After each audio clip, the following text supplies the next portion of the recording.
Zac Efron's Baywatch physique is probably one of the most iconic Hollywood transformations of all time. He was lean, he was muscular, and he looked absolutely incredible on screen. But the question is, how did he actually get there? Because if you watch interviews with Zac and his trainer, there are definitely some things they got right, but there are also some things that I think are massively overrated, inefficient, and honestly a little bit pointless. So in this video, we're going to break down how lean Zac really was, the training program he used, the diet he followed, what actually worked, and what I would do differently. And at the end, I'll tell you exactly how I would approach getting someone into Baywatch shape. First things first, let's talk about how lean Zac actually was, because most people look at Baywatch and think, wow, he must have gained a lot of muscle. But honestly, I don't think that's what made the transformation so impressive.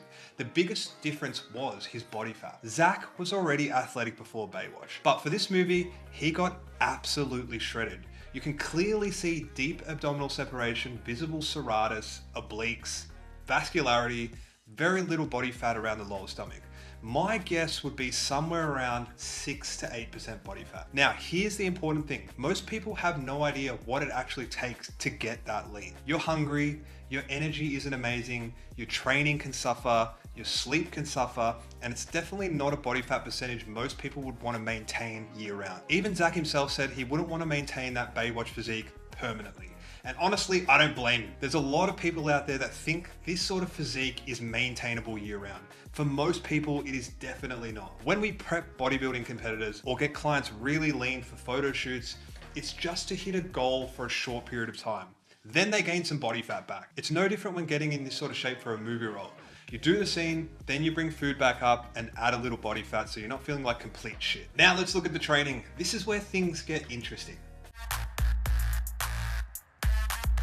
Hi, I'm Patrick Murphy, and I was hired to train Zac Efron for the movie Baywatch. I had to get him in the best shape of his life, and his program is one of the most dynamic programs I put together in the last 25 years I've been training.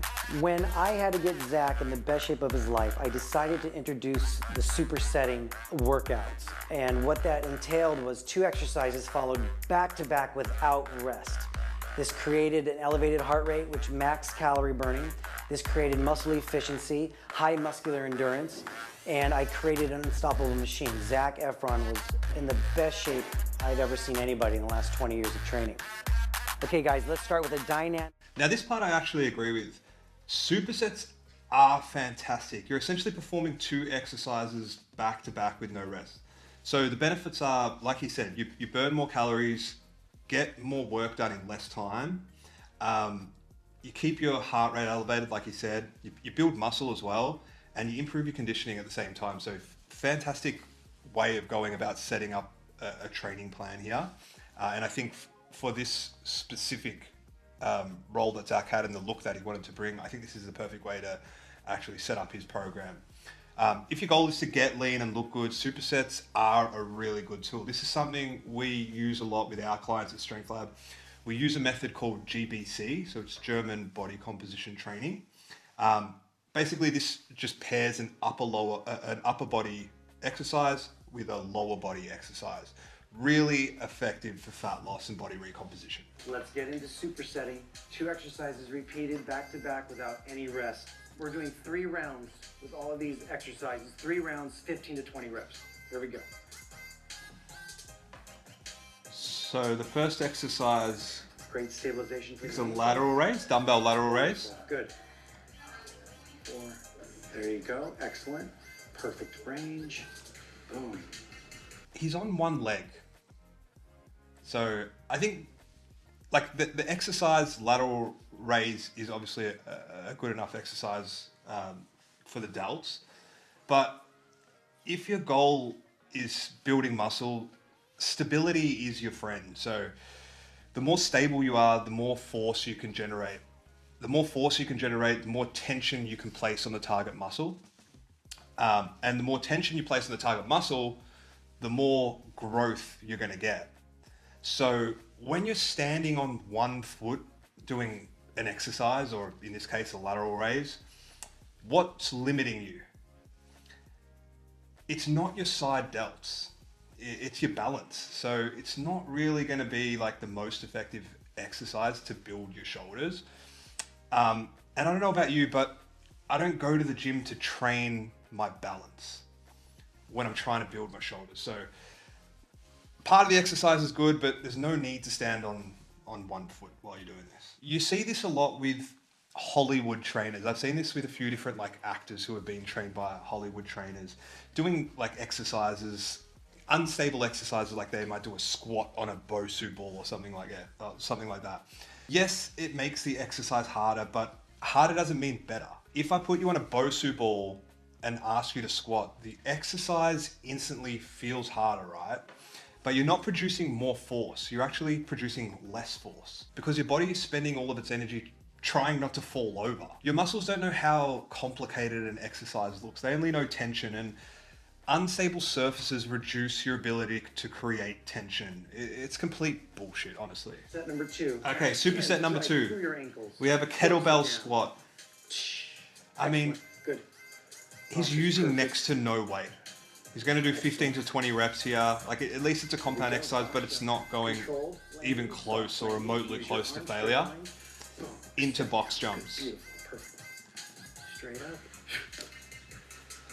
So I guess what I'd like to see here is, in order to build muscle, we want to be training close to failure.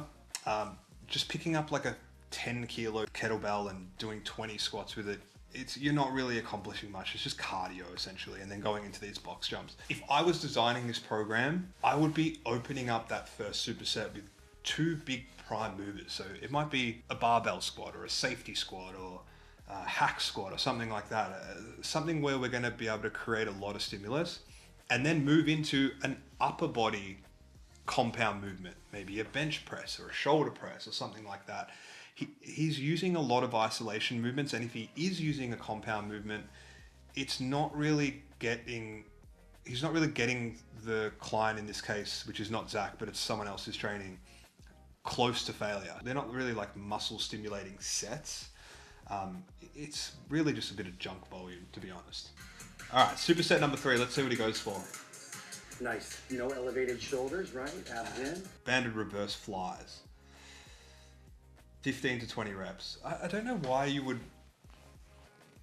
use a band in this case. Like you've got all these fucking cables in the gym. Why he's gone for a banded reverse fly, I have no idea. Let's see what he pairs it with. Come together every time and pop. Ah, here we go. Excellent. Bosu ball push-ups. So again, he's creating instability. We've already spoken about why that's complete bullshit. We don't need to be doing that. Instead of doing push-ups on the floor, or maybe even doing a deficit push-up where we're going to create more range, he's just getting this guy to do a push-up on a Bosu ball, so he's shaking like this, right? Okay, superset number 4. Let's see what he does here. Reverse lunges. Decent exercise. I actually like this exercise. Taking away the forces out of your knee joint as you step back versus crashing forward. Let's see what he goes into here. Alternating hop. Then we're going into like a sort of like a landing. Good. jumping plyo sort of step up. I mean, it's all right. I mean, it's going to get his heart rate up and stuff, but it's nothing special, like exercise selection wise. Let's see superset number 5. Chest presses from the floor are so great for your shoulder joint. It stabilizes your whole body when we press around. Chest presses from the floor. I don't see why you would need to do a chest press from the floor. It doesn't really make that much sense to me. The trainer says it's the best way to, he's saying like it's the best way to develop your chest. Zero compression on your spine. I think it's definitely not the best way to develop your chest. A dumbbell floor press cuts off half the range of motion, right? You can't bring your elbows past the floor. So it cuts the range of motion off. Your elbows hit the floor before your pecs actually get stretched. And one of the biggest drivers of muscle growth is loading a muscle in the stretch position. So you're just cutting that rep really short. So I would probably opt for literally any chest exercise other than these as a way better chest exercise. So it could be a dumbbell bench press, it could be a machine chest press, it could be an incline press. The only real reason you would want to do a floor press is if like you're a power lifter and you're trying to like improve your lockout with a pressing movement. So not a great choice, and definitely not the best exercise to develop your chest. And you create imaginary chair. Excellent. Imaginary chair high rows. So, I mean, it's a row, like it's a, you know, somewhat vertical pulling movement. It's all right, but again, if you're locked into a seat, like on a lat pull down, or a seated row or whatever, you're going to be able to generate more force. If you're in this half little sitting position, it's going to be hard to generate force and basically stimulate the muscle fibers as much as you would if you were just pulling from a stable position. And get away from close grip rowing. This is a perfect position. Good. Pull from the elbow. The abs do one operation. Then we're going into abs. So we taxed his abs with a lot of spinal flexion using different. That's fair enough. That's fine. Through. Good. Hip extension. And hip extension. Seated position. Good. Strengthens everything behind you. Your lower back. Yeah, like that's all right for the end of the workout. So overall, I do think the training worked. Yes, Zac looked incredible, of course, but I think he looked incredible because he trained really hard. He trained consistently. He got extremely lean, not because he was doing like circus tricks on one foot, or, you know, it's like when you try to tap your head and do this with your stomach. It's like, of course, each one is harder, but it doesn't need to be harder. Just focus on one thing at a time. So, yeah. Okay, now let's look at his nutrition. I guess the philosophy around my current diet is intermittent fasting mixed with getting enough nutrition. Intermittent fasting. Is it needed? Probably not. But still perfectly fine if it's a good strategy to minimize calorie intake, so nothing against it. But it's not the thing that is allowing him to get in shape, as long as you know that. I started intermittent fasting just after I stopped being vegan. Vegan. Glad he stopped that. Processing the vegetables in the right way. So I decided to stop it and try something new. Intermittent fasting has been really helpful with that. For most roles, you change something. But I think probably the one role that I had to change the most for was probably Baywatch. In that movie, I adopted a really, really specific eating regimen. Clean fish or meat with sweet potatoes. Like that. I just did that the entire film. Now, this part I actually don't mind. If your goal is to get extremely lean, then these are the foods you're likely going to have to eat. Don't forget, this guy is getting down to sub 10% body fat. So food choice does become extremely important, because you do need to get all the macronutrients in, all the micronutrients, but still be in a pretty severe and extreme calorie deficit to get to that point.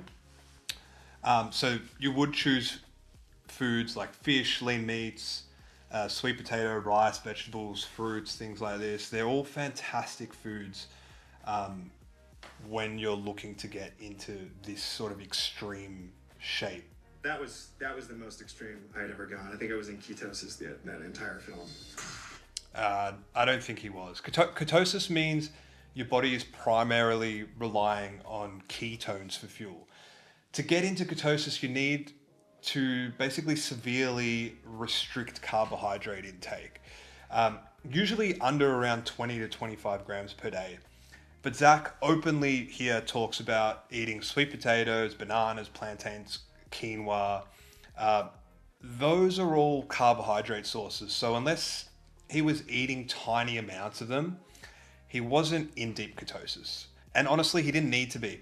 The calorie deficit is what got him lean here, not the ketosis. Okay, so what would I do differently? If I was coaching someone for Baywatch, here's what I'd do. Calorie deficit, high protein diet, progressive resistance training, around 8 to 15K steps per day, good sleep, consistency, that's really it. No BOSU balls, no 1 foot lateral raises, no pretending a floor press is the greatest chest exercise ever invented. Just the fundamentals. And it'd actually make the process for him way easier and way more sustainable, because it'd just be things that are actually effective. So at the end of the day, Zac Efron looked incredible in Baywatch. The lesson is that he got very lean while maintaining a decent amount of muscle. And that's exactly what thousands of people do every year. Hollywood loves to make fitness look super complicated, because if they showed you how simple it really is, there wouldn't be much of a story, would there? But the truth is, get into a calorie deficit, lift weights, eat plenty of protein, move your body, and be consistent and patient, and you'll get the same result. Just like we do with all of our clients, when you just focus on what moves the needle, it becomes a lot less complicated. If you enjoyed this breakdown, hit subscribe. If you'd like me to break down another celebrity transformation, let me know in the comments. Chris Hemsworth, Hugh Jackman, Henry Cavill. I'll see you in the next one.